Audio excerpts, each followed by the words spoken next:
My 25F father married my stepsisters. 23F mother when I was 4 and she was 3. We've lived together most of our lives and are a family. She and I were extremely close. She developed cancer when she was 14 and was sick for about 2 years. She's since made a full recovery. During that time, my parents became understandably overprotective. They also asked a lot of me. I quit my extracurriculars so I could get a job. The money went towards her medical bills, and so I could drive her to appointments. I didn't go to dances and any fun activities I did needed to include her. I did almost all of this willingly. The exception being having to quit my high school volleyball team. I did throw a bit of a tantrum about that, but was swiftly punished. And I think having one emotional breakdown was pretty chill given the circumstances. Anyhow, I go to college and meet my ex. We'll call him Ben. When I'm a junior, we fall in love. Blah blah blah.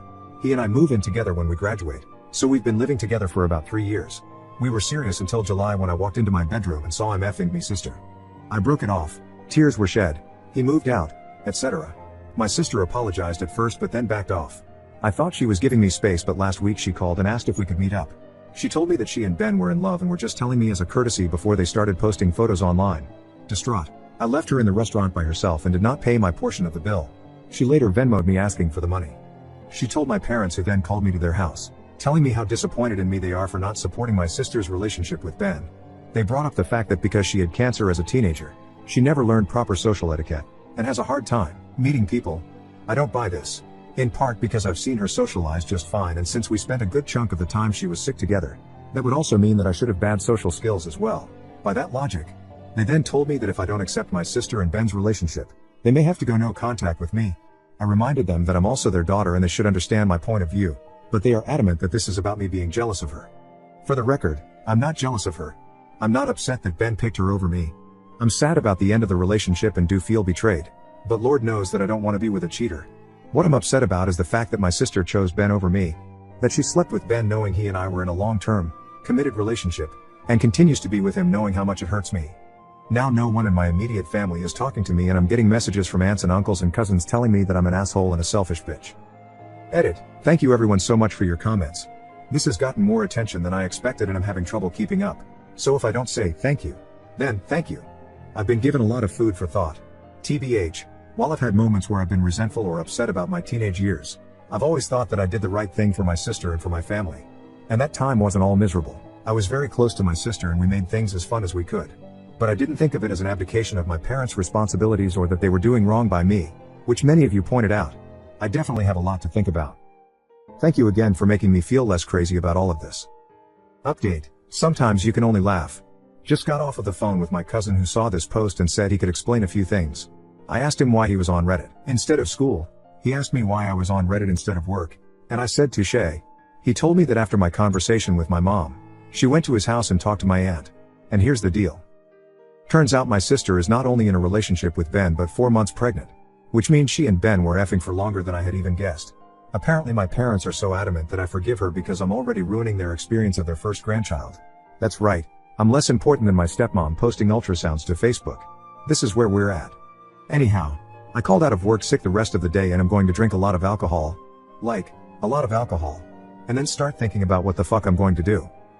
Update. Am I the jerk for not accepting my sister's relationship with my ex despite her having cancer as a teenager? October 6th, 2021. I was asked for an update and thus, here I am. Few things to clarify before I update. I didn't have a shitty childhood. The favoritism started when my sister was diagnosed. I moved out soon after and have been pretty independent since then. Not saying that how my parents treated me during those years were a-okay, but I wasn't Cinderella. I did not drink myself into oblivion. I had 2 white wine spritzers. But I appreciate the concern from folks. Anyhow, the update. I got in touch with my sister and asked her to meet up again at a park, no bill involved. I asked her if she was pregnant and she told me the truth. She said she wanted us to still be in each other's lives and that she wanted me to be in her babies. A Redditor, and I forget who, I'm sorry, mentioned that she may ask me to be the godmother and that person was correct. But as many of you pointed out, if I didn't cut her off, I'd just become her bank and daycare employee. So I told her I could no longer be in her life. And I left her crying on a park bench and felt like the shittiest person in the world. I emailed my parents and told them how betrayed I felt and that I'd be cutting off contact with them. To my stepmom's credit, she apologized. She explained that she never thought my sister would live to have kids and that she let her emotion over that get the better of her. Understandable. My dad said nothing, which is honestly what sucked the worst about all of this. Ben tried messaging me from a burner account for the first time since the breakup, but I blocked him without reading it. I didn't go nuclear and post the story to Facebook as some suggested, but I sent an email to the extended family members who I care about. I explained the situation and how I'd be distancing myself from my family. Some have made it an us versus them situation, and as much as I appreciate the support, feeling like I'm in some valiant battle just makes me more tired. So I haven't been talking to much of anyone in my family. I feel lonely and crappy, but I think I made the right decision. Anyhow, not the most exciting update in the world, but hopefully everyone knows that I'm not dead. I do really appreciate the support I've gotten. It made me smile during a really shitty time. And hey, if anyone in the greater Boston area wants an extra guest at Thanksgiving, let me know. People wanted an update? November 24th, 2021. Hi. Some people were interested in an update, so I am spending Thanksgiving with a friend and her family, so I won't be alone. Thanks to everyone who offered to host me, it was so sweet. I'm still not in touch with my family, but I know that Ben and my sister are having problems. I know this because he showed up at my place and cried for 3 hours. I'm going to go to New Mexico in April. Planning is underway. Happy Thanksgiving to those who celebrate. I think my 26F, old ex, 26M, sabotaged my relationship with my new ex, 27M, January 1st, 2022. To make a long story short, my 26F breakup last summer with EX1, 26M, was volcanic. He's now expecting a baby with my stepsister within the next 6 weeks or so. Since I found out about the pregnancy, he's tried to get in touch with me 6 times through email/text/burner accounts, has tried to get mutual friends to talk to me for him, and showed up to my place once. The latter was the only time I humored him. He told me he was sorry. He loves me. He doesn't want to be with my stepsister and wants to get back together with me. I told him tough titties. He made his bed and now he's got to lay in it with her. I haven't dated much since July because of my life's implosion, but in November a friend from college messaged me out of the blue. We hadn't talked in a long time. He, 27M, referred to as EX2 for the rest of the post, and EX1 were good friends but had a falling out over something fantasy football related the year after we graduated, and I stopped talking to him out of solidarity, or whatever. Anyhow, we go on a date. We click. We go on a few more dates. We become exclusive in early December. I was feeling really hopeful about this until this morning. I was supposed to meet EX2 at a New Year's party last night. He got there before I left the house and texted me saying that EX1 was at the party and asked whether I still wanted to come. I declined and went to another friend's house and have a pretty good time. I tried calling EX2 at midnight, but he didn't pick up. I didn't think much about it. Anyhow, I go to bed late, and when I wake up this morning, I have a message from EX2 saying we're done. I couldn't even respond because he blocked me everywhere. I talked to a friend who was at the party the exes were at last night, and he said the two of them had spent a good chunk of time chatting with each other, but he didn't know what they were talking about. I'm not close with anyone else who was at the party, so I don't really have anyone else to ask. Like, okay, it was a 2-month-old relationship. I'm sad, but I'm not bereft. But the paranoid part of my mind is really concerned that EX1 said something that resulted in EX2 becoming EX2. EX2 has made it abundantly apparent that he doesn't want to talk to me again, and I don't want to push that boundary. But I'm so confused. I could contact EX1, but I get the feeling that will open a floodgate of drama. I could also try talking to other mutual friends to see if they've heard anything, but I also don't really want to spread this as a rumor if it wasn't true. I don't know. I'm at a loss. Any advice here? I'm spiraling, thinking that my ex is going to try to ruin every relationship I have for the rest of my life. I'm beginning to think that there's something wrong with me. January 16th, 2022.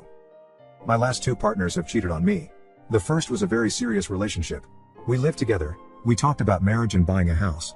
He even took 2 pictures of us as kids and photoshopped them together to show what our kids might look like one day. The result was terrifying but hilarious, and I had it as the background of my phone for a month. I walked in on him sleeping with my stepsister. Now she's pregnant, due in the near future, and he's with her. I know he's not happy. I know he regrets what he did.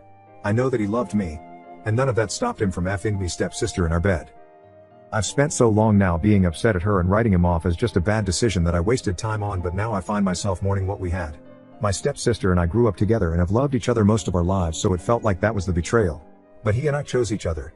Out of all the people on the earth, we looked each other in the eyes, committed to each other, and made the promise to stay faithful. And he lied. And he lied and he lied and he lied. And he let me go on loving him while he lied. And then a few months ago another guy comes into my life, and for the first time in ages I felt hopeful. I thought to myself that maybe I could actually move on and live my life. I wasn't in love with him, but he was the kind of man I thought I could fall in love with. We were exclusive for about a month. Before we made the decision to be exclusive, I told him everything that had happened with my first ex and told him that I could never be with another cheater. I wake up on New Year's Day to a text saying we're done. When I tried getting in touch, I found out he'd blocked me everywhere. Turns out, he met someone at a New Year's party, and hooked up with her. Instead of telling me, he just blocked me everywhere and sent a lackey to message me a few weeks later with the real story and a half-assed apology. I want to be angry and maybe a part of me is. But as I'm sitting here, I'm just thinking, what if it's me? What if I'm just not lovable? What if it's never going to happen for me? The thing is, I've been a pretty confident person. I went through bullshit as a kid, but I got through it and grew stronger. I'm pretty good looking, though I've admittedly put on a little weight in the past couple weeks. I've been told that I'm fun. I hold down a good job and make decent money. I also live my life according to my values. I've always put my family and partner first because that's just how I believed it should be done. And I thought that I would be prioritized in turn. I've lost most of my family because they'd rather have my stepsister's baby in their life than me. My friends have been fair weather, for the most part, and I know that I'm a laughingstock in my friend group, as much as they pretend to pity me to my face. I feel the little spark I've always had fading. I don't chime in on conversations anymore. I've stopped putting on cute clothes when I go out. I don't plan anything, so I don't have anything to be disappointed about. Soon I'll be the same age as my mom was when she died. I never knew her, but I've always loved her, thinking of her watching over me. I don't remember the funeral, but it was one of those funerals where there wasn't a dry eye in the house. She lit up a room. People tell me she was a good woman. In my worst moments, I wonder what it would be like if I died right now. Would anyone cry? Would anyone care? Would anyone even come? Anyhow, sorry for writing a novella. Just not sure what to do anymore and who to talk to. If you read all this, thank you. Update-ish May 30th, 2022. Hello folks. I thought that things on the internet died after a couple days, so color me surprised when I still get requests for updates on the regular. Long story short, I don't have much to update. I didn't end up going to New Mexico because I, conveniently, got COVID the week before I was supposed to go. The baby was had, but I have had no contact with the baby or their parents. I've done a pretty good job of insulating myself from news about them / the rest of my family. My life is pretty much the same as it was. So, sorry to the folks who are hoping I have some kind of happy ending to slap onto all of this. Things are improving just because time barrels on and you can grow numb to most anything given enough time and distance. But I have had no grand revelations, have not met the love of my life, nor had elaborate revenge on those who have wronged me. I'm going to Europe for the first time in October, though. So that's exciting. I will say this, while I appreciate the solidarity and sometimes colorful language used to describe my sister and Ben in my DMs, I wholeheartedly ask everyone reading this not to waste their energy on hating them. They're now parents to a newborn, and regardless of the things they've done in the past, I hope that they can come together as a happy family and raise their child in a loving, healthy home. Hating them doesn't do anything for anyone, including ourselves, in the long run. Anyhow, that's the non-update update. I promise that if I meet the love of my life at the top of the Eiffel Tower, or more likely, stuffing my face with waffles in Bruges, I will post another update. Until then, you can assume that I am living, trying my best, and am very appreciative of all of the people out there in the world who have read this saga and reached out with support, even if I have not had the energy to respond to everyone. Update in comments October 16th, 2022. Hi. Just wanted to give a more recent, less depressing update. I am currently in my hotel room in Paris, eating a creme brulee in bed, reading a romance novel, and about to go to sleep early. All is well. New update starts here. Howdy. It's been a while. 9th of September 2023. Hello. So, it's been a minute, but I still get messages from folks asking how I've been, and I'm up too early and a little bored, so I thought I'd give you the answer. I'm good. Made a lot of really positive changes in my life, and I am in a much better place, physically and mentally, than I was last year. To answer some specific questions. No, I'm not in contact with my family. The last straw was in spring 2022. My dad emailed me to ask if we could get lunch and talk. Me, having always harbored the secret and foolish hope that we'd reconcile and go back to normal, agreed. I arrived at the restaurant and waited 2 hours. When my server gave me a free dessert on the house with a pitying look, I called it and went home. Later I got an email from my stepmom, which I'm sure was full of excuses, but I didn't read it. But the really positive outcome of that was that made me realize that I needed to move far away and not come back, which I did. I'd always been really scared to move away from my family, but since I don't have one anymore, I ended up somewhat spontaneously moving halfway across the country. The spontaneous move was stressful and expensive, but I can now say that moving was one of the best decisions of my life. I ended up reconnecting with an old friend and falling in with her friend group, who are the loveliest people. I've never felt safer or more supported, and I feel so lucky to have them in my life. And it's less humid here. That's a big win. One of our friends is a counselor who helped me find a therapist that I really click with. And it took a few tries and a therapist who didn't immediately want to do CBT with me, which just isn't my thing. But I found someone I really connect with. I'm now doing IFS therapy, and it has really changed my relationship with myself and helped me realize all of the hurt and pain I've been holding on to and start to heal. So, y'all were right, and I needed to go to therapy. Give yourselves a pat on the back for that one. I also got diagnosed with depression and I'm taking medicine for that. It was a bit hard to stomach as someone who always saw her value as being the happy person who takes care of everyone all the time, but it turns out that sometimes when your needs aren't met as a kid, you end up becoming the happy person who takes care of everyone all the time because you're afraid that if you show the slightest bit of unhappiness, you won't be loved anymore, and that's fucked up. I also met a guy, and I know you're all saying, Papaya no. Your decision-making around men cannot be trusted. But I assure you that he's different. Instead of rolling his eyes when I'm feeling off, he'll either just quietly lay on the couch with me or go for a walk. Or he'll say really dirty things to me in his spot-on Kermit the Frog voice until I'm laughing so hard I can't focus on anything else. And bonus. He's far too busy painting D&D minis to find the time to cheat on me, so I'm not even worried about that. I did have to invest in a somewhat elaborate Renaissance fair costume, which is not something I had imagined for myself, but I'm having a great time. I'm gonna marry this dude someday.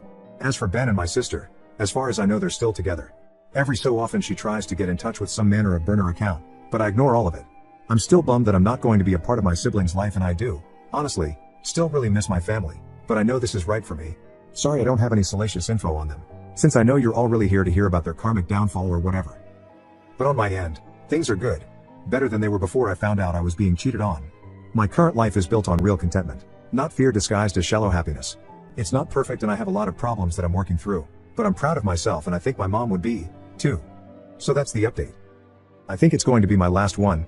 At least on this account. Thanks Reddit for supporting me and making me smile through some of the worst, weirdest points in my life. May you, too, be blessed with internet strangers who cheer you on and offer to sabotage the lives of the people who do you wrong.